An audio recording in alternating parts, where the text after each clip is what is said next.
বন্ধুরা আশা করি আপনারা সকলে খুব ভালো আছেন। প্রথমেই ক্ষমা চেয়ে নেব আজকের এই টেক নিউজটা একটু লেটে আপলোড করার জন্য। আজকে সন্ধ্যাবেলায় আমরা Realme 7 এবং Realme 7 Pro এর উপরে একটা ভিডিও বানিয়েছিলাম। মনে হয়েছে ওটা খুবই ইম্পর্টেন্ট। আপনারা যদি এই দুটো ফোন সম্পর্কে ইন্টারেস্টেড থাকেন অবশ্যই আই বাটনে লিংক দিলাম, একবার দেখে নেবেন। টেক নিউজে কিন্তু Realme 7 বা 7 Pro নিয়ে কোনো কথা থাকবে না। সো আজকের টেক নিউজে Realme 7 ছাড়াও বেশ কিছু গুরুত্বপূর্ণ আপডেট রয়েছে, যেমন Poco X3 এর আপডেট রয়েছে, OnePlus Nord এর আপডেট রয়েছে, এছাড়াও Redmi Note 10 এর আপডেটও রয়েছে। তাহলে চলুন আর দেরি না করে আজকের এপিসোড শুরু করি। ভিডিওটা যদি ভালো লেগে থাকে অবশ্যই একটা লাইক করবেন, কমেন্ট করবেন, বন্ধুদের সাথে শেয়ার করবেন, আর নতুন বন্ধু হলে সাবস্ক্রাইব আর বেল আইকনটা অবশ্যই প্রেস করে রাখবেন যাতে নেক্সট কোনো এপিসোড আপনার মিস না হয়ে যায়। আসুন আজকের ভিডিও শুরু করি।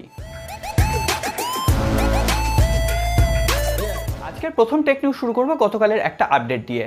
হ্যাঁ, গতকাল টেক নিউজেও আমি এটাকে কভার করেছিলাম, কিন্তু যখন ওই নিউজটা এসেছিলো ঠিক তখনই আমি ভিডিওটা বানাচ্ছিলাম, তাই জন্য ঠিকভাবে ওটাকে কভার করতে পারিনি। গতকালই আপনারা জানেন ইন্ডিয়ান গভর্নমেন্ট পাবজি সহ 117টা অ্যাপ্লিকেশনকে আবারও ব্যান করেছে। প্রথমে 58টা ছিল, আবারও 117টা প্লাস একটা 118টা। সেখানে আমি গতকালের ভিডিওতে একটু ভুল বলেছিলাম, আমি বলেছিলাম পাবজির একটা ম্যাপকে সেখানে ব্যান করা হয়েছে। এমনটা নয়, পাবজি পুরোটাকেই ব্যান করা হয়েছে, পাবজি লাইট সহ প্লাস 117টা অ্যাপ্লিকেশন এখানে ব্যান করা হয়েছে। এবং এটা ভারতের জাতীয় সুরক্ষা এবং ডেটা প্রাইভেসির কারণে কিন্তু এই অ্যাপ্লিকেশনগুলোকে বন্ধ করা হয়েছে। যদিও একটা সূত্র থেকে খবর আসছে পাবজি এর কাউন্টার অ্যাটাকে যাবে, তো দেখা যাক। এখনও পর্যন্ত অফিসিয়াল তরফ থেকে কোনো অ্যাপ্লিকেশনের তরফ থেকে কিছু জানানো হয়নি তারা কাউন্টার অ্যাপ্লিকেশনে যাবে কিনা। যদি যায় অবশ্যই কিন্তু আমি সবার আগে আপনাদের আপডেট প্রোভাইড করব। এর সাথে সাথে অনেকের মধ্যে একটা কনফিউশন আছে, পাবজি তো এখনও ইনস্টল করা যাচ্ছে বা অন্যান্য অ্যাপ্লিকেশনগুলো তো এখনও প্লে স্টোর থেকে ইনস্টল করা যাচ্ছে, তাহলে কি ওগুলো ব্যান করা হয়নি? হ্যাঁ, ব্যান করা হয়েছে, তবে কিছুটা টাইম লাগবে। হয়তো আগামী 2-3 দিনের মধ্যে এগুলোকে ব্যান করে দেওয়া হবে। আপনার ফোনে ইনস্টল থাকলেও কিন্তু আপনি আর পাবজি খেলতে পারবেন না। কয়েকদিন টাইম দিন, অবশ্যই এগুলো বন্ধ হয়ে যাবে। এর পরের খবরটি আসছে কোয়ালকমের তরফ থেকে। আমরা স্মার্টফোন কোম্পানিগুলোকে দেখছি একের পর এক স্মার্টফোন তারা লঞ্চ করিয়েই চলেছে। তখন প্রসেসর কোম্পানিগুলো কি চুপ করে বসে থাকবে? একদম নয়। একই প্রসেসর দিয়ে আর কতগুলোই বা স্মার্টফোন লঞ্চ করানো যায়। তো সেক্ষেত্রে কোয়ালকম বা মিডিয়াটেক কিন্তু এখন কাঁধে কাঁধ মিলিয়ে কাজ করছে। তারা প্রত্যেক মাসে না হোক 2 মাস বা 3 মাস অন্তর অন্তরই তাদের একটা নতুন করে চিপসেট বা প্রসেসর লঞ্চ করিয়ে দিচ্ছে। হ্যাঁ, কিছুটা ইমপ্রুভমেন্ট করে ওই স্মার্টফোনের দশাই হয়েছে আর কি। তো সেক্ষেত্রে কোয়ালকম কিন্তু আজকে একটা ভালো কাজ করেছে। কোয়ালকম একদম এন্ট্রি লেভেলের ফোনগুলোর জন্য তাদের 4 সিরিজের 5G প্রসেসর লঞ্চ করতে চলেছে, যেগুলো 2020 সালের ফার্স্ট কোয়ার্টার থেকেই কিন্তু অ্যাভেলেবেল হয়ে যাবে। 4 সিরিজ বলতে ওই 460 যেটা আমরা নতুন প্রসেসর দেখছি, ওইখান থেকে কিছু হবে 462 বা 464, এই ধরনের কিছু প্রসেসর কিন্তু কোয়ালকম লঞ্চ করবে, যেটা 5G হবে এবং একদম এন্ট্রি লেভেলের 5G ফোনে এইগুলোকে ব্যবহার করা হবে। অবশ্যই কোয়ালকমের তরফ থেকে একটা বাজিমাত করা খবর। তার সাথে সাথে বলবো শুধুমাত্র কোয়ালকম নয়, মিডিয়াটেকও কয়েকদিনের মধ্যেই কিন্তু এন্ট্রি লেভেলের ফোনগুলোর জন্য 5G প্রসেসর আনবে। এরপর আমরা কথা বলবো পোকোকে নিয়ে। আপনারা সকলেই জানেন পোকো আগামী 7ই সেপ্টেম্বর গ্লোবালি লঞ্চ করতে চলেছে পোকো X3 ফোনটাকে। আপনাদের মধ্যে অনেকেরই কনফিউশন তৈরি হয়েছে পোকো X3 এবং পোকো X3 NFC ভার্সন দুটো একই ফোন কিনা। হ্যাঁ, দুটো একই ফোন। NFC দিয়ে গ্লোবালি লঞ্চ হবে, ভারতের বাজারে যখন আসবে তখন হয়তো NFCটাকে লুকিয়ে ফেলা হবে বা ওই কেটে বাচ্চাদ দিয়ে দেওয়া হবে, ওই প্রাইস কাটেলমেন্ট যেটা বলে। তো সেক্ষেত্রে পোকো X3 NFC ভার্সনের একদম লাইভ ইমেজ আমাদের সামনে চলে এসছে। হ্যাঁ, একজনকে ওই ফোনটা আনবক্সিংয়ের জন্য হয়তো পাঠানো হয়েছিল, সে ভুল করে চ্যানেলে আপলোড করে ফেলেন এবং তার ফলে স্ক্রিনশট সরিয়ে যায় এবং অনেকেই যাদের ছবিটা নেওয়ার কথা ছিল তারা নিয়ে নিয়েছে। এবং এই পোকো X3 পেছন থেকে সামনে থেকে এই রকম দেখতে হবে এবং খুবই একটা আকর্ষণীয় ডিজাইন লাগছে। এখন তো মোটামুটি ভালো লাগছে, যখন বলেছিলাম পেটেন্ট এসেছিল তখনই অনেকেই নাকশিট করেছিলেন যে কেমন একটা দেখতে হয়ে গেছে। এখন কিন্তু বেশ ভালো দেখতে লাগছে, গ্লসি বডি ডিজাইন আছে, এমনকি এর প্রাইসটাও লিক হয়ে সামনে এসছে। একটা রিটেলারের দোকানে এই প্রাইসটার থেকে জানা যাচ্ছে এই ফোনটার যে বেস ভ্যারিয়েন্ট সেটার দাম হবে 16,500 টাকার আশেপাশে ইন্ডিয়ান প্রাইস কারেন্সিতে কনভার্ট করলে, এবং বাংলাদেশের বাজারে গেলে ওটা 22 থেকে 23,000 টাকার আশেপাশে।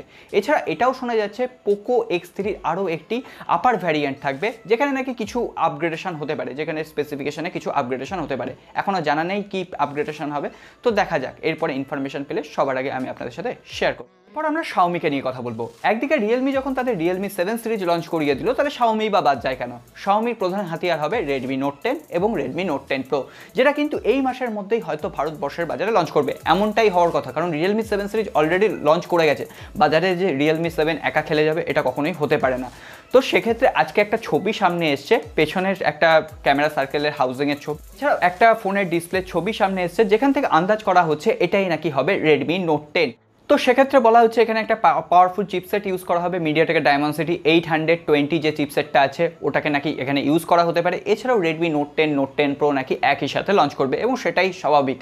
এর সাথে সাথে এখানে আপনারা 5 হোল ডিসপ্লে দেখতে পাচ্ছেন, 8GB র্যাম ভ্যারিয়েন্ট থাকবে, MIUI 12 এর ওপর এই ফোনগুলো রান করবে। এখন দেখা যাক, আর কয়েকদিনের অপেক্ষা মাত্র, তারপরে তো এই ফোনটার সমস্ত ডিটেলস আমাদের সামনে চলে আসবে।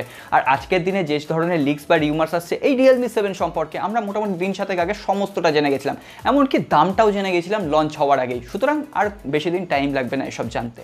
পরের খবরটাও আসছে রেডমির পক্ষ থেকে। রেডমি তাদের একটা স্মার্ট ব্যান্ড লঞ্চ করতে চলেছে 8 সেপ্টেম্বর ভারতের বাজারে। এখানে কিন্তু একদম এন্ট্রি লেভেলের একটা ব্যান্ড হবে, এটা কিন্তু ব্যান্ড 5 নয়, এটা মোটামুটি ওই 1100 থেকে 1300 টাকার প্রাইস পয়েন্টে একটা ব্যান্ড হবে এবং এই ব্যান্ডটা অলরেডি মাস তিনেক আগে চায়নার বাজারে লঞ্চ করে গেছে, অবশেষে আসতে চলেছে ইন্ডিয়ায়। এরপর আজকে রিয়েলমির লঞ্চ ইভেন্ট নিয়ে কথা বলি। না, রিয়েলমি 7 বা 7 প্রোই শুধুমাত্র লঞ্চ করায়নি, তারা একটি ইলেকট্রিক টুথব্রাশ লঞ্চ করিয়েছিল, যেটার খবর আমি আলাদা টেক নিউজে দিয়েছিলাম। এটার দাম রাখা হয়েছে 1999 টাকা। এছাড়াও তারা একটা ট্রলি ব্যাগ লঞ্চ করিয়েছে, যেটার দাম রাখা হয়েছে 2999 টাকা। এছাড়াও একটা লেডিস ব্যাগ তারা লঞ্চ করিয়েছে, এটা আমাদের বাঙালির ভাষায় লেডিস ব্যাগ, এটা আপনারা জেন্টসটা নিয়ে ঘুরতে পারবেন না, তো সেক্ষেত্রে এটার দাম রাখা হয়েছে 999 টাকা। কোথায় ছিল টেকনোলজি, কোথায় এখন ব্যাগপত্র, অ্যাটাচি ব্যাগ, এই সমস্ত নিয়ে রিয়েলমি টান বাড়াবাড়ি করছে। এখন হয়তো আবার শাওমির মতো কোমর তৈরি করতে যাবে, দেখা যাক কি হয়। পরের খবরটাও আছে রিয়েলমির পক্ষ থেকে। এই আমরা পেলাম Realme 7 এবং Realme 7 Pro। আজকে আবার সিরাম সার্টিফিকেশন সেকশনে Realme 7i বলে একটা নতুন ফোন এনলিস্টেড রয়েছে, যেটা আমরা মুকুল শর্মার রিসেন্ট টুইটার হ্যান্ডেল থেকে পাচ্ছি। তো এখন Realme 7i হয়তো গ্লোবালি লঞ্চ হবে বা চায়নার বাজারে Realme 7i হিসেবে লঞ্চ হতে পারে। ইন্ডিয়ার বাজারে নর্জোর আন্ডারে কিন্তু কোনো একটা ফোন হতে পারে, নর্জো 20। অলরেডি আমরা জানি মিডিয়াটেকের Helio G90T এই প্রসেসর দিয়ে একটা ফোন আসবে, 5000 mAh ব্যাটারি থাকবে, 18 ওয়াটের চার্জার থাকবে। দেখা যাক, এই ফোনটাও হয়তো আমরা এই মাসের শেষের দিকেই পেয়ে যাবো। রিয়েলমি যে কত কি করবে। আমরা সবশেষে কথা বলবো ওয়ানপ্লাসকে নিয়ে। ওয়ানপ্লাস যেন কোথায় হারিয়ে যাচ্ছে, আস্তে আস্তে হয়তো নিজের পায়ে নিজেই কুড়ুল মেরে বসবে। রিয়েলমি যেমন এখন মাসে 2-3টে করে ফোন লঞ্চ করে, এখন ওয়ানপ্লাসও যদি সেটাই আরম্ভ করে, ওয়ানপ্লাসের ব্যান্ড ভ্যালুর কী হবে সেটা তো এখন আপনারাই কল্পনা করতে পারছেন। আজকে ওয়ানপ্লাসের যে ডায়ালার বেটা বিল্ড ভার্সন আছে সেখান থেকে সেটাকে ক্র্যাক করে আজকে আরও কয়েকটা মডেল নাম্বার উঠে এসছে, যেটা হচ্ছে অলরেডি আমি বলেছিলাম ওয়ানপ্লাস বিল্লি, ওয়ানপ্লাস বিল্লি 2, 2T, 8, 8T। এখন 880 নিয়ে কনফিউশন আছে, এই 8T মিড বাজেট সেন্ট্রিক কোনো ফোন হবে না, একদম ওয়ানপ্লাস 8T যেটা ফ্ল্যাগশিপ লেভেলের একটা ফোন হবে সেটার মডেল নাম্বার এখনও পর্যন্ত এটা কনফার্ম হয়নি। তবে ওয়ানপ্লাসের লাইন আপে কিন্তু অনেক মিড বাজেট সেন্ট্রিক ফোন আছে, যেগুলো ওই রিয়েলমি বা শাওমিকে কম্পিট করা আসবে। এখন তো ওয়ানপ্লাস আর রিয়েলমি বলে কিছু নেই, রিয়েলমির যে পেটেন্টটা আছে সেটা ওয়ানপ্লাস ইউজ করবে, ওয়ানপ্লাসের যে পেটেন্ট আছে সেটা রিয়েলমি ইউজ করবে, এটা তো ভাইরা ভাইয়ের কাজ। সো এটা নিয়ে ভাবছি না। তো এখানে আমরা অলরেডি বলেছিলাম ওয়ানপ্লাস বিল্লি, ওয়ানপ্লাস ক্লোভার, পরে ওয়ানপ্লাসের আরও কত মডেল আসবে, ওয়ানপ্লাস চকলেট, ওয়ানপ্লাস পপকর্ন, বিভিন্ন ধরনের মডেল নাম্বার আসতেই পারে। এখন গা সওয়া হয়ে গেছে, প্রথম দিকে বেশ এক্সাইটেড থাকতাম, এখন আর কিছু মনে হয় না। যাই হোক, আপনাদের কি মত অবশ্যই কমেন্ট বক্সে লিখে যাবেন। তো বন্ধুরা, আজ এই পর্যন্তই। কেমন লাগলো অবশ্যই জানাবেন, ভালো লাগলে একটা লাইক করবেন, আর ভালো না লাগলে ডিসলাইক বাটনটা আপনার জন্য দেওয়া আছে। আর কিভাবে আরও আমরা ইমপ্রুভ করতে পারি অবশ্যই ফিডব্যাকগুলো করুন, তাহলে আমাদের ইমপ্রুভ করতে আরও সুবিধা হয়। এরপর আসি এক বন্ধুর কমেন্ট পর্বে। তো কালের ভিডিওতে কমেন্ট করেছেন এক বন্ধু শুভদীপ বালা, thanks bro for the info and Realme 7। গতকালের টেক নিউজে আমি রিয়েলমি 7-এর একদম কনফার্ম প্রাইস আপনাদের সাথে শেয়ার করে দিয়েছিলাম, যেটার কিন্তু একদম এদিক ওদিক হয়নি, একদম 100% শিওরভাবেই বলেছিলাম সেটাই হয়েছে। তো সেক্ষেত্রে আমাদের ইনফরমেশান জোগাড় করতেও কিছুটা কষ্ট হয়, তো ভিডিওগুলো যদি ভালো লাগে একটু লাইক করে দাও, আর এইভাবেই তোমরা সাপোর্ট করতে থাকো, যাতে পরেও এইভাবেই তোমাদের খবর সবার আগে দিতে পারি।